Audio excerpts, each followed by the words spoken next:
नमस्कार दोस्तों। आज हम विज्ञान और प्रकृति की कुछ ऐसी असाधारण सच्चाइयों के बारे में बात करने वाले हैं जो हमारी रोजमर्रा की समझ को बिल्कुल पलट कर रख देंगी। हमारी दुनिया और ये पूरा ब्रह्मांड ऐसे ऐसे रहस्यों से भरा पड़ा है जिन पर पहली बार में यकीन करना सचमुच मुश्किल लगता है। अब जरा एक पहेली के बारे में सोचिए।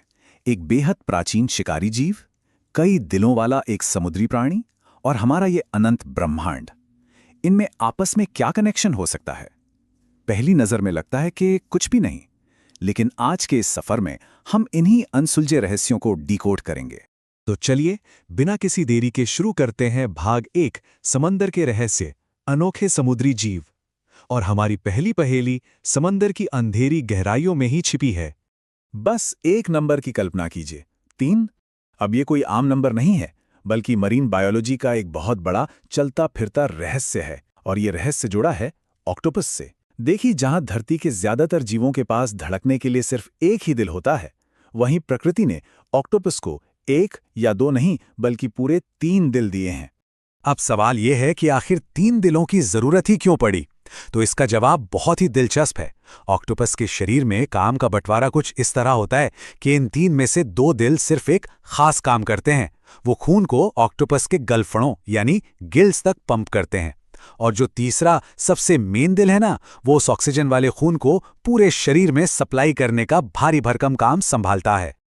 लेकिन रुकिए, सबसे चौंकाने वाला ट्विस्ट तो अब आता है।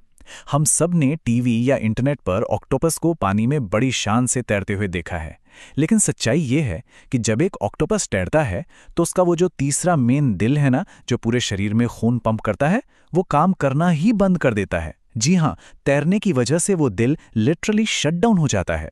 इसीलिए एक ऑक्टोपस समंदर में तैरने के बजाय सतह पर आराम से रेंगना ज्यादा पसंद करता है, ताकि उसका दिल धड़कता रहे। है ना एकदम हैरान कर देने वाला रहस्य।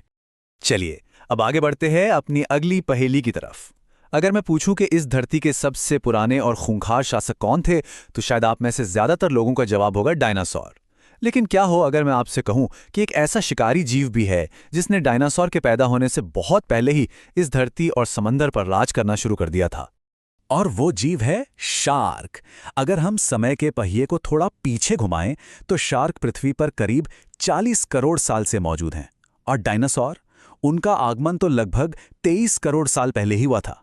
इसका सीधा सा मतलब यह है कि शार्क इतनी पुरानी है कि उन्होंने डायनासोर को इस धरती पर आते हुए भी देखा है और फिर उन्हें हमेशा हमेशा के लिए खत्म होते हुए भी देखा है।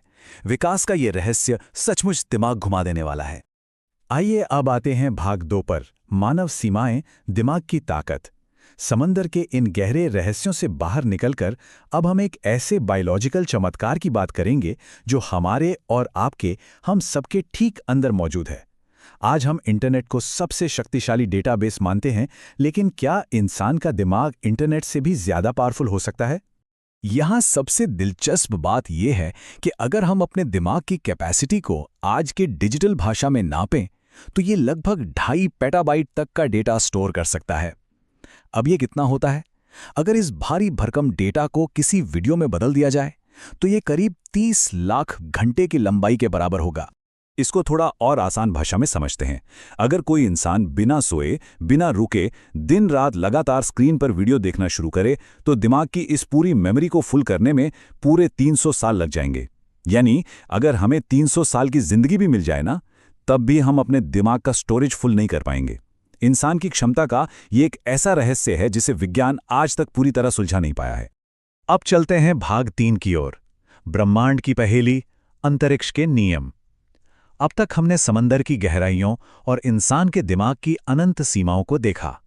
लेकिन क्या होता है जब हम उन नियमों को ही पीछे छोड़ दें जिन्हें हम धरती पर हमेशा से सच मानते आए हैं?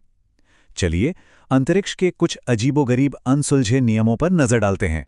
जरा एक बहुत ही अजीब सी पहेली के बारे में सोचिए। अंतरिक्ष की उस अनंत खामोशी में अगर कोई इंसान बहुत उदास हो जाए, तो उसका दुख शारीरिक रूप से वहीं क्यों फंस कर रह जाता है? सुनने में थोड़ा अजीब लग रहा है ना? तो इसका असली कारण छिपा है जीरो ग्रेविटी, यानी गुरुत्वाकर्षण की कमी में। पृथ्वी पर तो ग्रेविटी हर चीज को नीचे खींचती है, चाहे वो कोई भारी पत्थर हो या हमारी आंखों से गिरते हुए आंसू। लेकिन अंतरिक्ष में तो ये नियम काम ही नहीं करता। वहां ग्रेविटी है ही नहीं, जिस वजह से तरल पदार्थों का यानी लिक्विड्स का बिहेवियर पूरी तरह से बदल जाता है। और इसका नतीजा ये होता है कि अंतरिक्ष में ठीक से रोना भी लगभग नामुमकिन है। अगर आप वहां रोने की कोशिश करेंगे तो आंसू आपके गालों पर नीचे नहीं गिरेंगे। जरा इमेजिन कीजिए, वो आंसू बस आपकी आंखों के आसपास ही जमा हो जाएंगे और एक जली या पानी के बुलबुले की तरह वहीं चिपके रहेंगे। मतलब इंसान की भावनाएं और दुख भी अंतरिक्ष में जाकर अपना भौतिक आकार बदल लेते हैं। सोचिए, एक ऐसी जगह जहां आप अपने आंसू भी नहीं बहा सकते। तो आज की इस चर्चा में हमने ऑक्टोपस के 3 दिलों से लेके शार्क के करोड़ों साल के इतिहास, हमारे दिमाग की असीमित क्षमता और अंतरिक्ष में आंसुओं के ना गिरने वाले रहस्यों को समझा। लेकिन सच कहूं तो ये बस एक बहुत छोटी सी झलक है। इस अनंत ब्रह्मांड और हमारी अपनी दुनिया की ऐसी और कौन सी छिपी हुई सीमाएं हैं जो अभी भी डिस्कवर होनी बाकी हैं? ऐसे कौन से रहस्य हैं जो कल हमारी समझ को फिर से चुनौती देंगे? इसी सवाल के साथ आज की इस चर्चा को हम यहीं खत्म करते हैं। जुड़े रहिए और कुछ नया सीखते रहिए।